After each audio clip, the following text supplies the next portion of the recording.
అమరావతి రాజధాని నిర్మాణంలో భాగంగా భూములిచ్చిన రైతులకు ఆంధ్రప్రదేశ్ ప్రభుత్వం మరొక కీలక హామీని నెరవేరుస్తోంది. రాజధాని అమరావతి అభివృద్ధిలో భాగంగా భూములిచ్చిన రైతులకు ఆంధ్రప్రదేశ్ ప్రభుత్వం తీపి కబురు అందించింది. గతంలో భూ సమీకరణ కింద భూములిచ్చి ఫ్లాట్ల కేటాయింపు పెండింగ్ లో ఉన్న వారందరికీ ఈ నెల 23న ఈ లాటరీ విధానం ద్వారా రిటర్నబుల్ ప్లాట్లను కేటాయించనున్నట్లు రాష్ట్ర పురపాలక శాఖ మంత్రి నారాయణ ప్రకటించారు.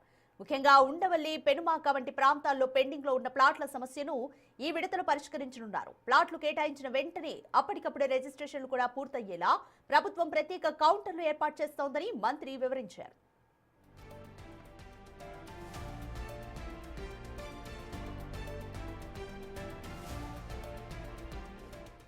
రాజధాని భవిష్యత్ అవసరాల కోసం జూలై 2025లో సిఆర్డీఏ తీసుకున్న నిర్ణయం మేరకు తుళ్లూరు, అమరావతి మండలాల్లోని 7 గ్రామాల్లో అదనంగా 20,494 ఎకరాలను భూ సమీకరణ ద్వారా సేకరించారు. ఈ భూమిని అంతర్జాతీయ ప్రమాణాలతో కూడిన స్పోర్ట్స్ సిటీ, రైల్వే స్టేషన్, ఇతర మౌలిక సదుపాయాల కోసం వినియోగించనున్నారు.